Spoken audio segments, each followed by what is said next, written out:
following audio stories have been recorded and produced by students in media production units in the Faculty of Arts and Design at the University of Canberra. Episode 24. It's a full moon. You're transforming into a werewolf.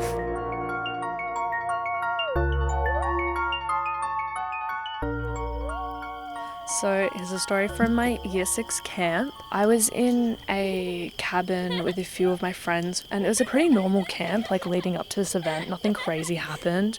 We decided to do a werewolf spell to become a werewolf, which we found on YouTube. You just look up werewolf spell and it comes up with something that's like, yeah, if you do this spell, you're going to become a werewolf. And then one of the girls started to sort of complain that she was in pain. Her chest was hurting. We could hear her breathing really heavily, and her eyes open and they're red, like fully red. It was terrifying for us. We didn't know what to do. We got a teacher and she came and took this girl. We could hear these noises from outside the cabin for the whole rest of the night.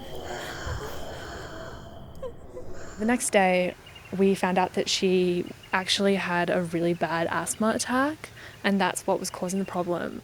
I still to this day don't know if we all believed it, like actually, or if we were just messing with each other. Obviously, we don't believe that now.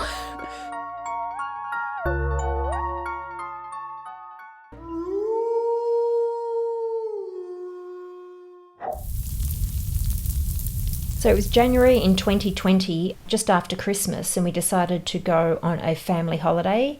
We had heard on the news that there were a few spot fires around the area, but we weren't too worried about it. That generally happens at that time of the year.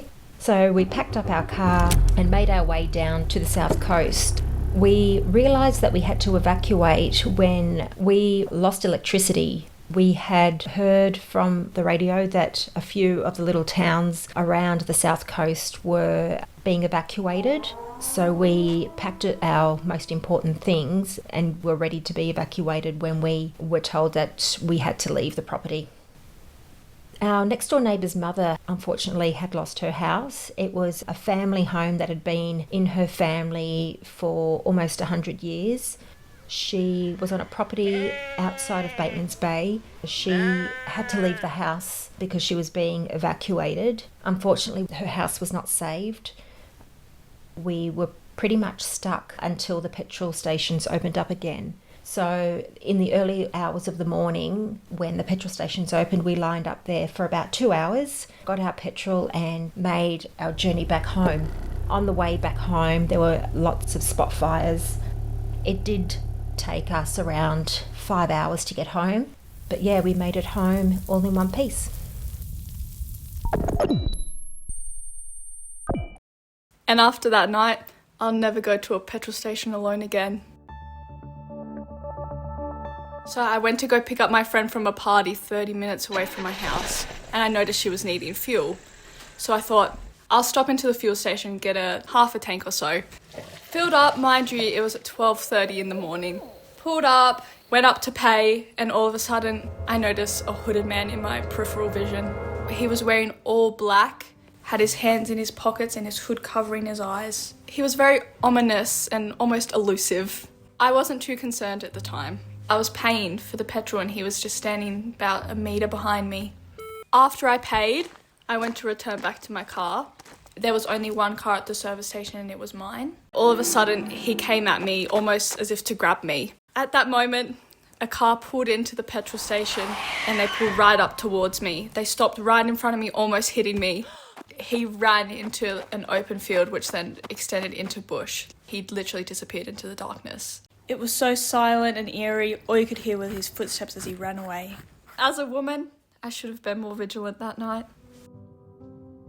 We get taught about this stuff from a young age, but you never think it's going to happen to you. We were absolutely dumbfounded. I got lucky that night.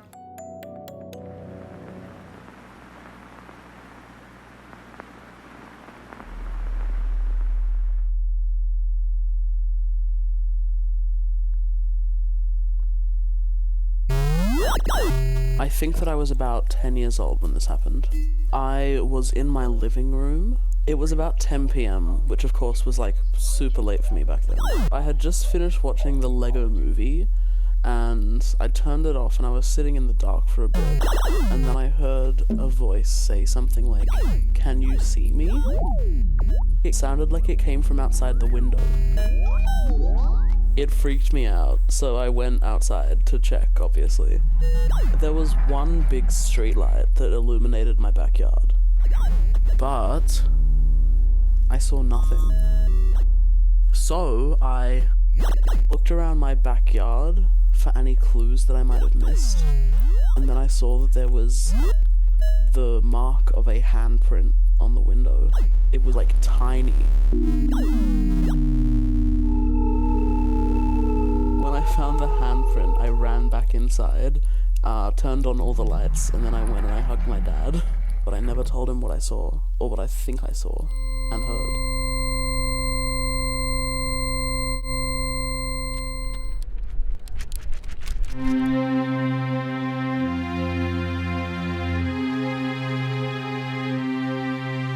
I joined the army in 2003 when I was 25 years old.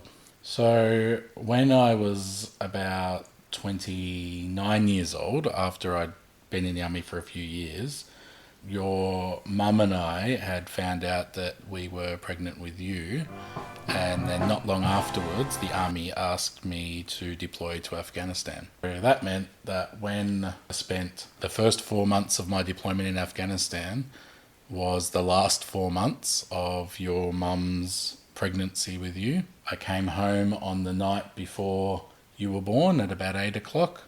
You were born at 8 o'clock the next morning, and then I had 10 days to bond with you, to try to look after your mum, even though she was in hospital for 5 of the days, pack up our house because we were posting to another state once I got back from Afghanistan, and then go back to Afghanistan for another 3 months. The reason that probably needs to be told is the impact that military service has on families when they're sending their soldiers off to deployments overseas, especially families that have young children or newborn